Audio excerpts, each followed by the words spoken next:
Fana N dari kelas pendidikan biologi 12 Fakultas Tarbiyah dan Keguruan UIN Alauddin Makassar. Kesempatan kali ini saya akan membahas tentang apa itu diksi. Kira-kira apa sih itu diksi? Tahu kelanjutannya apa itu diksi? Jangan lupa like, komen, dan subscribe. Dan kalian jangan lupa nonton sampai selesai. Gini teman-teman, jadi aku mau kasih tahu kalau diksi itu adalah pilihan kata atau ungkapan yang biasa digunakan para penulis untuk memilih kata-kata yang bagus untuk dijadikan atau dimasukkan pada cerpen atau tulisan mereka. Ternyata diksi itu bisa diartikan sebagai pilihan kata pengarang untuk menggambarkan suatu cerita pada yang telah dibuatnya loh.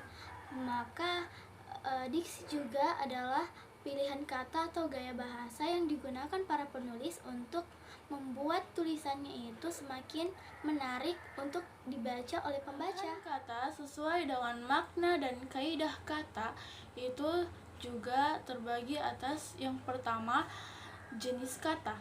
Yang pertama makna denotasi. Makna denotasi adalah makna kata yang sesuai dengan hasil observasi panca indera dan tidak menimbulkan penafsiran lain. Contohnya, kepala adalah tubuh yang letaknya paling atas. Ini ya. Ini sesuai dengan apa yang dilihat orang lain. Jadi ini adalah sesuatu yang fakta. Makna konotasi adalah makna kata yang tidak sesuai dengan hasil observasi panca indera dan menimbulkan penafsiran lain. Makna konotasi disebut juga sebagai makna kias atau makna kontekstual. Ya, contohnya itu seperti ibu kota adalah pusat pemerintahan. Maksudnya ibu kota adalah pusat pemerintahan pada suatu negara. Contohnya ibu kota DKI Jakarta adalah pusat pemerintahan yang ada di Indonesia. Adapun pergeseran makna kata antara luas dengan ruas yaitu ada sinonim. Tahu kan kalau sinonim adalah dua buah kata yang mengandung arti yang sama atau makna yang sama. Contohnya yaitu kata rajin itu sinonimnya atau persamaan katanya yaitu pandai. Sinonim kata tidak mutlak karena hanya ada kesamaan atau kemiripan sedikit. Oleh sebab itu, di dalam sebuah karang mengarang sebaiknya dipergunakanlah sinonim kata tersebut untuk menarik minat para pembaca agar pembaca ini bisa memahami dan bisa sekalian mempelajari sinonim-sinonim yang ada di dalam karangan tersebut dan membuat karangan tersebut menjadi lebih hidup. Nah, sinonim ini biasanya disebabkan karena sesuatu hal. Yang pertama itu pengaruh bahasa daerah, karena bahasa di daerah-daerah di Indonesia itu berbeda-beda, maka sinonim yang mereka gunakan juga berbeda-beda. Yang pertama contohnya yaitu kata harimau yang diberi sinonim dengan kata macan. Yang kedua itu kata rindu bersinonim dengan kata kangen. Nah, yang kedua yaitu perbedaan dialek regional. Contohnya selop bersinonim dengan seliper. Yang ketiga, pengaruh bahasa asing. Nah, pengaruh bahasa asing ini yang banyak sekali dipergunakan di dalam suatu karangan. Yang contohnya yaitu aula atau sebuah ruangan besar atau tempat perkumpulan. Itu disinonimkan di dalam bahasa Indonesia itu yaitu ruangan. Keempat itu ada perbedaan dialek sosial. Contohnya suami itu bersinonim laki-laki dan perempuan bersinonim jadi bini. Itu dalam aspek perbedaan dialek sosial. Dan kelima itu perbedaan ragam bahasa. Contohnya membuat bersinonim dengan mengubah. Jadi seperti itu teman-teman. Jadi jika kalian mau mengarang sesuatu, misalnya cerpen atau apapun itu, kita bisa menggunakan sinonim kata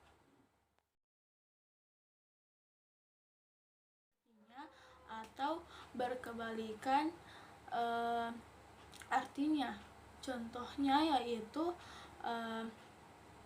contohnya tua dan muda. Nah, tua dan muda ini bisa saja yang membedakannya yaitu usianya. Misalnya yang tua berusia 40 tahun dan yang muda itu baru berusia 20 tahun. Nah, itulah contoh dari antonim.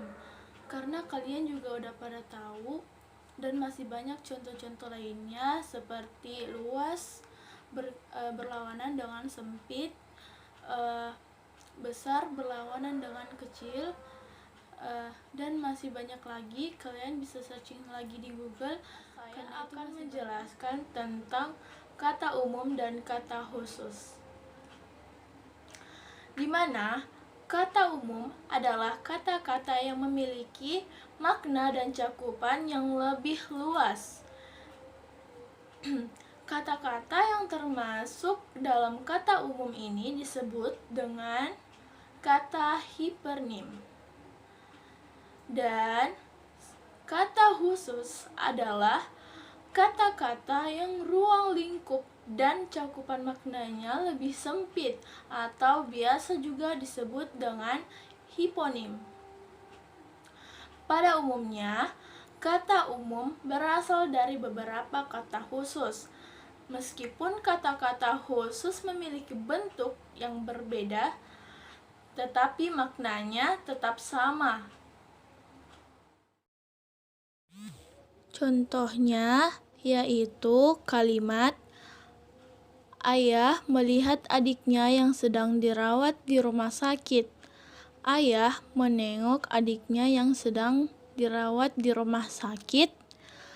Ayah melirik adiknya yang sedang sakit di rumah sakit.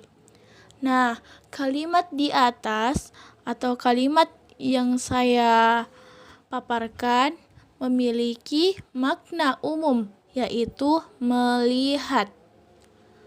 Dan kata khusus seperti menengok dan melirik.